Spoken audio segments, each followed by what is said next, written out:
কংগ্রেসকে চাইছে।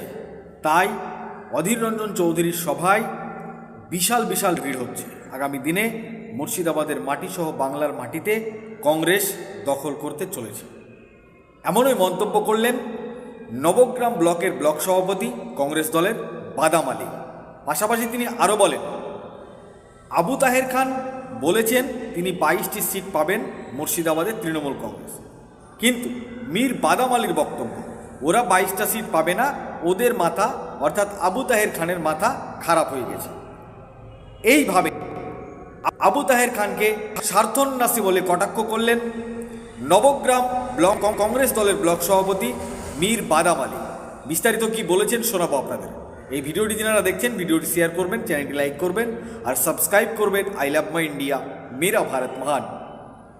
মুর্শিদাবাদে মানুষ এখন কংগ্রেসকে চাইছে, তাই বিভিন্ন জায়গায় কংগ্রেস পার্টির নমিনেশন থেকে আরম্ভ করে কংগ্রেসের প্রচার থেকে আরম্ভ করে প্রত্যেকটা জায়গায় সাধারণ মানুষের এতেই প্রমাণ করছে যে আগামী দিনে মুর্শিদাবাদের রেজাল্ট কংগ্রেসের কী হবে। এই মানুষের ভিড়ই প্রমাণ করছে যে আগামী দিনে কংগ্রেস মুর্শিদাবাদের তৃণমূলকে নিশ্চিহ্ন করবে এবং অন্যান্য রাজনৈতিক দলকে নিশ্চিহ্ন করবে। ওদিকে তৃণমূল কংগ্রেসের সাংসদ আবু তাহের খান বলছেন যে আমরা 22টি সিট পাবো। কিভাবে জবাব করবেন, কি বলবেন? ওদের মাথা খারাপ হয়ে গেছে। আবু তাহের খানও কংগ্রেসের বিধায়ক ছিলেন।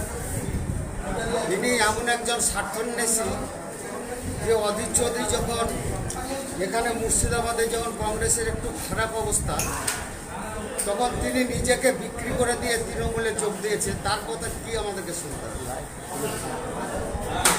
এবারের নির্বাচনে আপনাদের মূল ইস্যু কি থাকছে? আমাদের মূল ইস্যু আপনারা আমাদের পার্টির মুখ থেকে শুনলেন যে প্রথম ইস্যু আমাদের হবে স্বাস্থ্য, শিক্ষা এবং পানীয় জল, এবং যে সমস্ত মানুষরা এই সরকারি অনুদান থেকে বঞ্চিত করছে সেই সব মানুষের যাতে সরকারি অনুদানগুলো পায় তার ব্যবস্থা। রাজ্যের শিক্ষা কি বলবেন?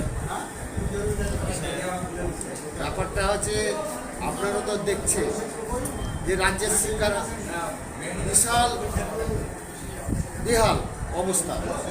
আপনারা কংগ্রেস যখন ক্ষমতায় ছিল তখনও দেখেছিলেন শিক্ষার কী হাল ছিল। আর এখন আপনারা দেখছেন যে এক একটা স্কুল আছে, স্কুলে শিক্ষক নেই, স্কুল আছে ছাত্র নেই। এই তো যেমন সরকারের অবস্থা তেমনি সরকারের পরিস্থিতির অবস্থা সেরকম। আচ্ছা, এসআইআর নিয়ে মানুষ এখন সবচাইতে বিভ্রান্ত, তাদের পাশে আপনারা কতটা দাঁড়াচ্ছেন? আমরা মানুষকে যেটুকু করার, মানুষ যে বিভ্রান্ত, মানুষকে তারা বলছে যে তৃণমূলকে ভোট না দিলে তাদেরকে অন্য জায়গায় নিয়ে যাবে। এটা এই বিভ্রান্ত দিয়ে আর বিগত নির্বাচনগুলো পার হয়েছে, আর মানুষ সেই জায়গায় বিভ্রান্ত হচ্ছে না, মানুষ বুঝতে পেরেছে।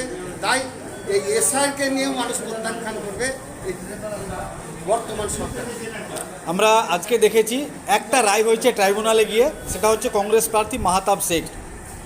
কি মনে করেন, এটা কি নির্বাচন কমিশনের ভুল, না ইলেকশন কমিশন, না যারা সরকারি আধিকারিক ছিল তাদের ভুল? নির্বাচন কমিশন সঙ্গে আধিকারিক দুজনের পরিস্থিতি এক। তাদেরকে রাজ্য সরকার এবং কেন্দ্রীয় সরকার যাতে বিরোধী দলের নেতা নেত্রীদের মনোনয়ন পাত্র না হয় তার ব্যবস্থা করার ব্যবস্থা করছে, কিন্তু আটকাতে পারছে না। Thank you. আপনার নাম এবং পরিচয়? আমার নাম হচ্ছে মীর বাদাম আলী, নবগ্রাম পশ্চিম জোনের সভাপতি এবং জেলা কংগ্রেসের সাধারণ সম্পাদক, পশ্চিমবঙ্গ প্রদেশ কংগ্রেসের সদস্য। Thank you.